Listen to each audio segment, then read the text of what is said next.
साथियों, जैसा कि मैंने आपको पहली वीडियो में धर्म और दीन के विषय में अवगत कराया,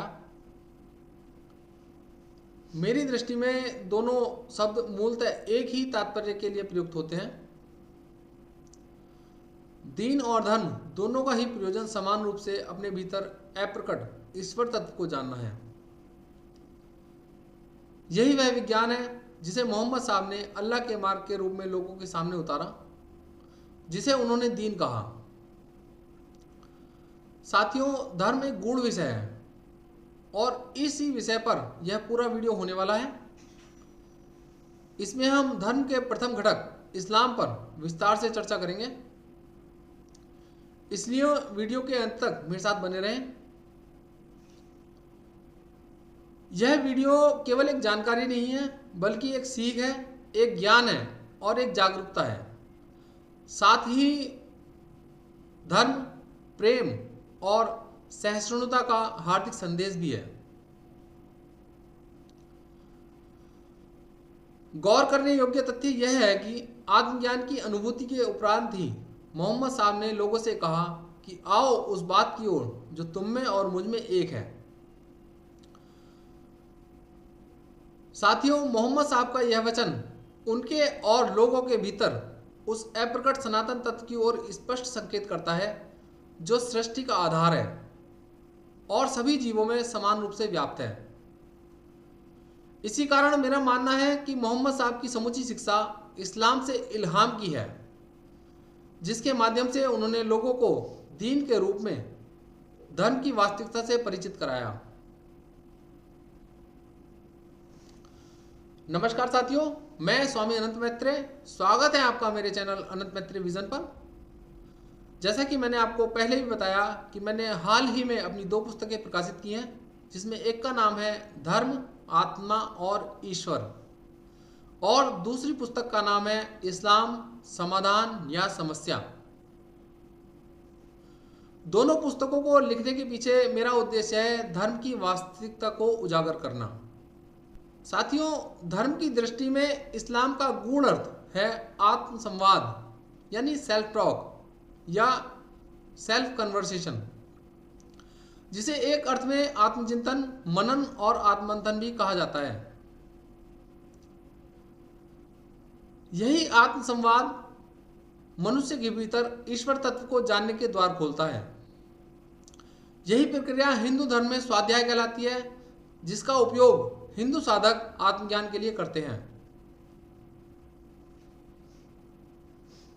साथियों, यह जानकारी आवश्यक है कि आत्मज्ञान ही ईश्वर तत्व को जानने का एकमात्र उपाय है और धर्म ही वह विज्ञान है जो हमें वासनाओं से मुक्त करता है और हमें हमारी पाकीज़गी अर्थात निर्मलता से साक्षात्कार का माध्यम बनता है। जैसा कि मोहम्मद साहब का स्पष्ट बयान है कि जो लोग हवाओं अर्थात वासनाओं का अनुसरण करते हैं वे अल्लाह के मार्ग से भटक जाते हैं। इस्लाम अर्थात आत्म संवाद नफ्स में उतरने अर्थात स्वयं को जानने की एक गूढ़ विधा है। यही कारण है कि मोहम्मद साहब ने इसे सबसे मजबूत सहारा बतलाया है। हम सभी जानते हैं कि विज्ञान का प्रथम अवयव विचार है। जिस प्रकार विज्ञान विचार के माध्यम से ही अपनी मूल भावना को अपने अंतिम लक्ष्य के रूप में सिद्ध करता है, उसी प्रकार धर्म, जो कि एक अप्रकट विज्ञान है, अपने आत्मज्ञान के लक्ष्य को प्राप्त करने पर ही सिद्ध होता है। धर्म की दृष्टि में विचारों के प्रति जागरूक कराना ही आत्मसंवाद है, जो कि धर्म का प्रथम पड़ाव है। यही कारण है मोहम्मद साहब ने लोगों से इस्लाम अर्थात आत्मसंवाद अपनाने के लिए कहा। इस बात से भी इनकार नहीं किया जा सकता कि होशपूर्वक आत्मसंवाद ही आगे चलकर साधक के भीतर समष्टि के प्रति समर्पण भाव के रूप में जागृत होता है। यदि हम सामान्य रूप से देखें तो ऐसा कोई भी व्यक्ति नहीं है जो अपने भीतर आत्मसंवाद से न जुड़ा हो। प्रत्येक व्यक्ति जीवन पर्यंत अपने विचारों में घिरा रहता है और विचारों से ही अपने मन को पोषता अर्थात दुरुस्त करता है। जब मन किसी समस्या से घिर जाता है तो वही मन समस्या से उत्पन्न दुख या भय से मुक्ति चाहता है। मन स्वभावतः समस्याओं को समाप्त करने का पूरा प्रयास करता है, जिसमें वह समस्याओं के मूल भौतिक कारण को ही मिटा देना चाहता है। दुनिया में होने वाले सभी हिंसात्मक कृत्य मन की इसी वृत्ति से जन्म लेते हैं।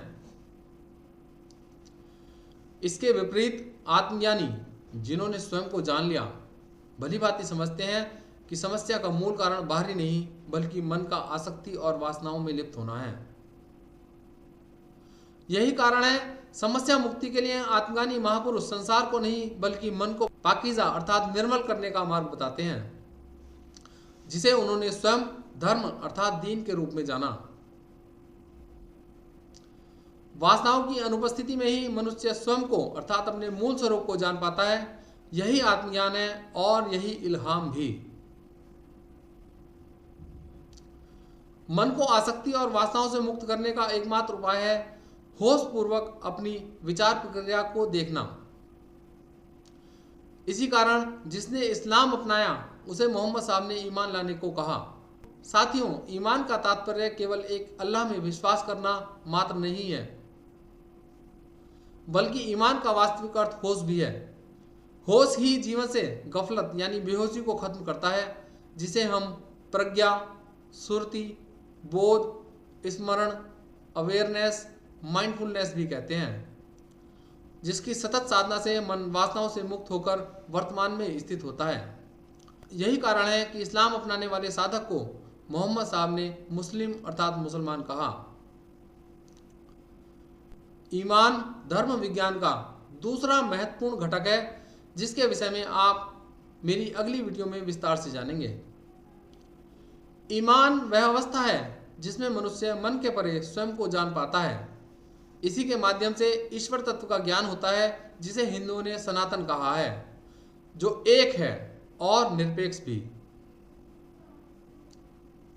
यही कारण है कि अल्लाह के 100 नाम ईश्वर के नामों से समान रूप से मेल खाते हैं, जिसकी जांच आप AI, ChatGPT या गूगल के माध्यम से स्वयं कर सकते हैं। साथियों, यदि आप मेरे विचारों से सहमत हैं और जानना चाहते हैं धर्म विज्ञान के वास्तविक स्वरूप को, तो मेरे चैनल को सब्सक्राइब कर लें, बेल आइकन को प्रेस कर लें, ताकि ताज़ा अपडेट्स आपको मिलती रहें। यदि आप मेरी पुस्तकों और ब्लॉग्स को पढ़ना चाहते हैं तो इन्हें आप मेरी वेबसाइट anantmaitrivision.com पर स्वतंत्र रूप से पढ़ सकते हैं। तो साथियों, मिलते हैं धर्म विज्ञान के अगले घटक के साथ अपनी अगली वीडियो में।